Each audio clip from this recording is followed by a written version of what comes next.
Hello friends, good morning. Welcome to my amazing sa pyara sa channel Physics Universe. I hope you are all fine at your home and we are enjoying this online lectures. So guys, today's our topic is it's a second part of characteristic of sound, pitch and frequency. Now first of all, what is pitch? So pitch, that sound is coming from some instruments. तो pitch मतलब कि वो sound जो कि काफ़ी distance cover करके आया है, मतलब कि फोकस होके आया है. So there are two mainly classification of pitch, that is one is high pitch and another is low pitch. तो हाई पिच कैसा साउंड देगा?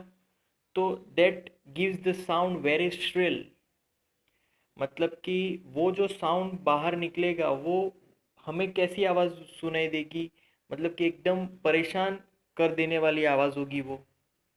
और लो पिच में ग्रेव साउंड सुनाई देगा. ग्रेव साउंड मतलब कि जो हमें आवाज़ हम लोग अच्छी तरीके से सुन सकते हैं.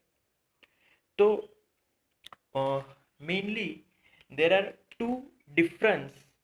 सो फर्स्ट, अगर हम कोई इंस्ट्रूमेंट में अगर बोल दे कि बाज, मतलब उसमें हम लोग लगा दे कि बाज से सुनना है, तो बाज बाज मतलब लो पिच. लो पिच में क्या अच्छा सुनाई देगा? तो tabla. Clear?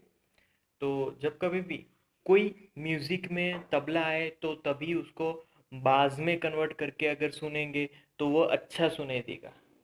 So sound is predominant there. Clear? उसके बाद सेकेंड, ट्रिबल.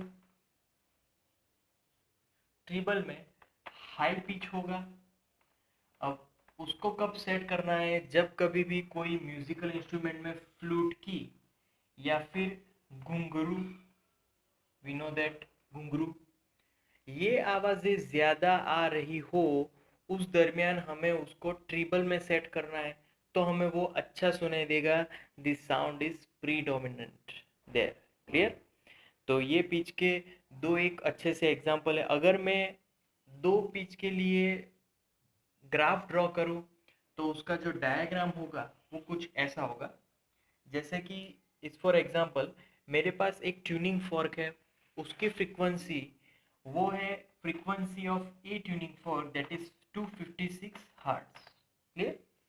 और दूसरा जो ट्यूनिंग फॉर्क है उसकी फ्रीक्वेंसी है, मैंने उसको बी नाम दे दिया, उसकी फ्रीक्वेंसी है 512 हर्ट्ज. दोनों की फ्रीक्वेंसी डिफरेंट है. इसकी फ्रीक्वेंसी कम है. जिसकी फ्रीक्वेंसी कम होगी उसको हम लोग कैसा बोलेंगे? जो कम है वो हो गया लो पिच और जो ज़्यादा है वो हो गया हाई पिच. अब दोनों ट्यूनिंग फोर्स से निकल रहे हैं तो पिच के हिसाब से दोनों की जो एम्पलीट्यूड होगी वो तो सेम होने वाली है. तो लो पिच में फ्रीक्वेंसी कम है, हाई पिच में फ्रीक्वेंसी ज़्यादा है, बट एम्पलीट्यूड दोनों में सेम है. तो यहाँ पर ज़्यादा ऑसिलेशन होगा बट एम्पलीट्यूड रिमेन्स सेम. तो ये डिफरेंस है. मैंने बोला था लो पिच में कैसा साउंड सुनाई देगा? तो ग्रेव साउंड सुनाई देगा. और यहाँ पर कैसा साउंड होगा? तो श्रिल साउंड होगा. तो कुछ कुछ इंस्ट्रूमेंट के हिसाब से हमें उस साउंड की क्वालिटी को चेंज करना पड़ेगा. Clear? Now we are moving on to examples of this sounds. तो पहला एग्जांपल, हम जब कभी भी फ्लूट को बजते देखेंगे तो अगर उसमें से हाई पिच वाला साउंड चाहिए तो ज़्यादा से ज़्यादा होल्स को हमें कवर कर देना पड़ेगा.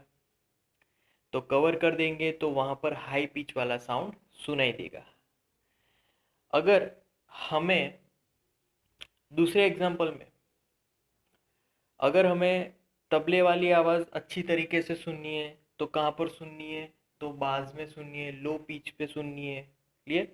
उसके दूसरे एग्जांपल में घुंघरू और फ्लूट की आवाज़ है तो तब हमें ट्रिबल सेट करके हाई पिच लगाएंगे तो उसकी आवाज़ अच्छी सुनाई देगी। दूसरे बहुत सारे एग्जाम्पल है। इस for example guitar, we know that in that guitar हम लोग स्ट्रिंग्स का इस्तेमाल करते हैं। कुछ स्ट्रिंग्स पतली होगी, कुछ स्ट्रिंग्स थोड़ी थिक होगी। तो टेंशन के हिसाब से उसकी फ्रीक्वेंसी चेंज होगी। अगर टेंशन ज़्यादा होगा फ्रीक्वेंसी भी ज़्यादा मिलेगी, because frequency is directly proportional to under root t. But if thickness is more, ज़्यादा थिक स्ट्रिंग होगी तो फ्रीक्वेंसी कम हो जाएगी।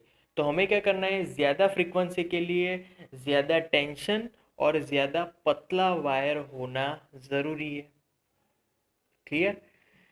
फिर एक और एग्जांपल में एयर कॉलम का एग्जांपल ले सकते हैं। हम लोग लेवल बढ़ा के या फिर घटा के उसकी जो पिच है उसको चेंज कर सकते हैं। वो हमने एक्सपेरिमेंट किया था, ट्यूनिंग फॉर्क वाला रबर पैड पे हिट किया, फिर ऊपर ले गए थे, तो साउंड जो आ रही थी हाई पिच कब आ रही थी, जब उसकी फ्रिक्वेंसी ज़्यादा थी। फ्रिक्वेंसी कब ज़्यादा होगी, तो वी नो दैट एक लूप के बाद दूसरे लूप में, फिर तीसरे लूप में, मतलब बारी बारीकी से हम अगर लेंथ चेंज करते जाएंगे तब फ्रिक्वेंसीज कुछ ऐसी मिलेगी कि जहाँ पे हाई पिच वाला साउंड मिलेगा। So these are the examples of our pitch. उसके बाद एक फिनोमिनन है कि जो पिच है that is totally subjective. So pitch as a subjective quantity और frequency कैसा है, ऑब्जेक्टिव क्वांटिटी है। कैसे? तो जो पिच है वो हम सिर्फ फील कर सकते हैं कि भाई ये हाई पिच वाला साउंड है और ये लो पिच वाला साउंड है। जब कभी भी फ्लूट बजेगा तो फ्लूट हाई पिच वाला साउंड ही एमिट करेगा, तो हम हाई पिच वाला साउंड ही सुन पाएंगे। बट जब तबला बजेगा तो वो लो पिच वाला साउंड होगा। तो पिच हम फील कर सकते हैं, उसका कोई पर्टिकुलर मेजरमेंट नहीं हो सकता। तो उसके अकॉर्डिंग अगर फ्रीक्वेंसी की बात करें तो वी नो दैट फ्रीक्वेंसी का परफेक्ट मेजरमेंट होता है। जैसे कि मैंने यहाँ पर लिया फ्रीक्वेंसी एक नंबर है 256, यहाँ पर फ्रीक्वेंसी एक नंबर है 512, इसकी फ्रीक्वेंसी ज़्यादा है, इसकी फ्रीक्वेंसी कम है। तो यहाँ पर हम लोग स्केल ले सकते हैं फ्रीक्वेंसी में, बट पिच में ऐसा कुछ नहीं है, कोई स्केलिंग नहीं है। इसलिए pitch is subjective and frequency is objective. Clear? So ये था हमारा second topic of 7.11, pitch and frequency. So that's it for today guys. Thank you so much for listening my video lectures till the end. That means a lot to me. Please like my videos and subscribe my channel.